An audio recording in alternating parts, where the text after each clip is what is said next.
শনিবারের সুন্দর সন্ধ্যায় আজ আমি তোমাদের সামনে আমার শ্বশুরবাড়িতে হয়ে যাওয়া কালী পুজোর কিছু বিবরণ নিয়ে চলে এসেছি। রক্ষা কালী পূজা চৈত্র মাসে প্রায় গ্রাম বাংলা সব জায়গায় এটি অনুষ্ঠিত হয়।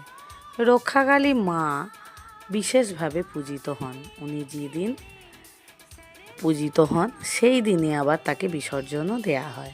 বলা হয় যে রক্ষাকালী মা দিনের আলো দেখে না। তো শ্বশুরবাড়িতে ছিল রক্ষাকালী পূজা, বেশ কয়েকদিন আগে হয়ে গেছে।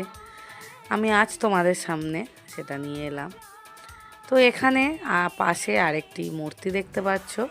এখানে একটি নিয়ম আছে যে মেন একটি ঠাকুর বসানো হবে এবং যাদের মানসিক আছে তারা আশেপাশে তাদের ঠাকুরগুলো বসিয়ে দিয়ে যাবে।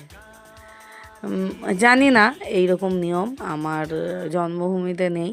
ওখানে যার মানসিক থাকে সেই বছর বছর ঠাকুর দেয়। মানে যে কোনো একজন দেয় না, যে যেমন যার যেমন মানসিক থাকে আগে থেকে নাম লেখাতে হয়। সেই অনুযায়ী এক বছর করে এক একজনের চান্স আসে। তো যাই হোক, গেছিলাম একটু রাতে। দেখলে একটু ফাঁকা ছিল, খুব একটা লোক এই দিন হয়নি। এই দিন মানে আমাদের বারুইপুর এরিয়ার সব থেকে বড় কালী পুজো মদারহাট, সেখানে পুজো ছিল।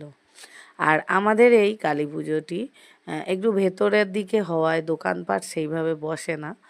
আর এর সব থেকে বড় দেখানোর কারণ হলো এই যজ্ঞ।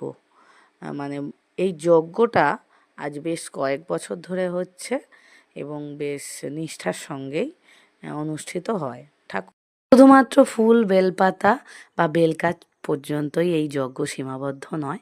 অগ্নিদেবের উদ্দেশ্যে দেয়া হয় একটি বিশেষ নৈবেদ্য, যেই নৈবেদ্য বারে বারে মন্ত্রের সঙ্গে সঙ্গে আগুনে ঢেলে দেয়া হয়।